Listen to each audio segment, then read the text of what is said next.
Every great love story begins the same way, with a promise of hope. Alina caught my attention not only with her beauty, but also with the unusual charm she radiated. I was captivated and powerless. Alina was not only physically attractive, but also independent, fascinating, and a true heroine. Meeting Alina, who was assigned to this stage of the program, was a pleasant surprise. I wasn't expecting anything more than sipping wine all day. Alina's group was now participating in the event, and memories of my previous encounters with my roommate came flooding back. The women with the leadership look were supposed to be running the event, but I was too eager to wait. However, my romantic notions that the evening would be capped off with a sip of wine seemed a little unrealistic. Looking back, I couldn't have imagined that the evening would end in a whirlwind of hugs and uncontrollable laughter. Looking into Alina's eyes, I knew that the night would definitely be wild.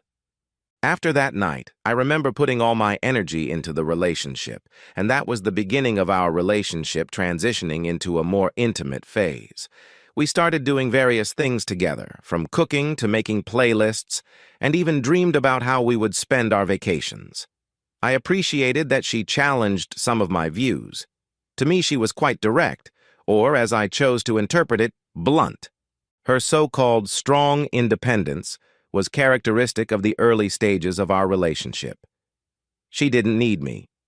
Being with me was just an option for her. At least that's how I perceived it. I never believed that what attracted me would ultimately hurt me so deeply. All the changes were small and minimal, but in the context of our relationship, they were significant. She started guarding her phone, turning off notifications, leaving to answer personal calls, laughing less at my jokes, and kissing me less, which became more formal and obligatory. One day, while we were watching a movie, I leaned over to kiss her neck, as I usually did. That's when I saw a purple mark right under her collarbone, a bruise. Although I wanted to believe she was mine, those marks did not belong to me. As for the bruise, I remember noticing a change. Personally, my friend's explanation that it was a bruise from a seatbelt during a stop on the road seemed sufficient, and I didn't investigate further. However, I did notice changes, and in my case, it was a feeling of growing hunger and a strange heaviness in my stomach that wouldn't go away. Then things got even worse. Trying to cheer her up, I increased the number of our weekly outings. It made sense to me because it was girls' night. One evening, I cooked her favorite meal and hoped she would answer my call.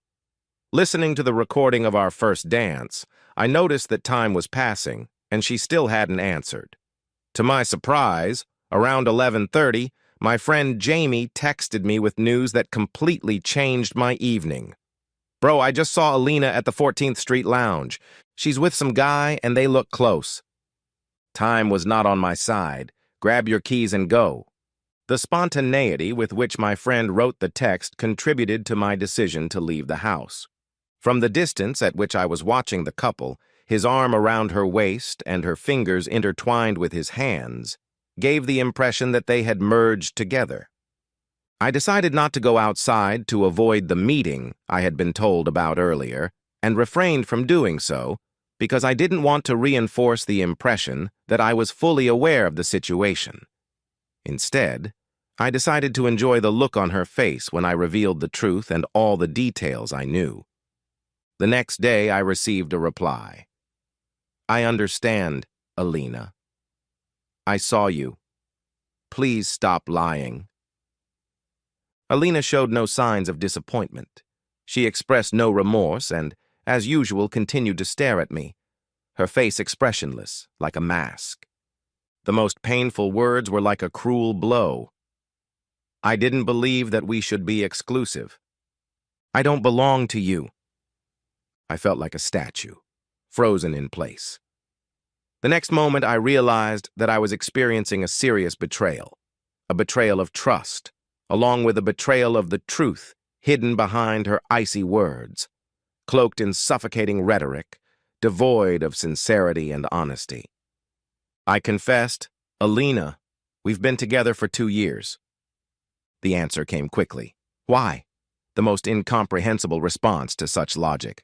Alina, in an irritated and rehearsed, almost robotic tone, continued, "I never said I was yours. You just switched in your mind and decided I was." The cool, calm, and collected Alina turned into a detached, robotic lecturer when she began to analyze my apologies, my defense, even though she called me the worst boyfriend. No, she destroyed the image of the boyfriend I believed I was. Breaking trust doesn't mean ownership, respect, commitment, love. I remembered how I used to define relationships as a square made up of two foundation stones, and the quiet whispers that pierced me as I described its contours in detail were almost comforting. Talking to Aline now gave her a chance to smile.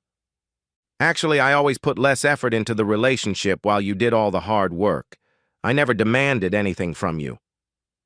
Up until that moment, I was still convinced that life was part of a great game. In this case, that phrase would have been an interesting ending to my smile, and with it, the parts of me that still held some hope ceased to function. As I packed my things and left the apartment we shared, I decided not to look back. To my surprise, she didn't comment on my departure. For my part, I also received no notification, as if I was no longer needed by anyone.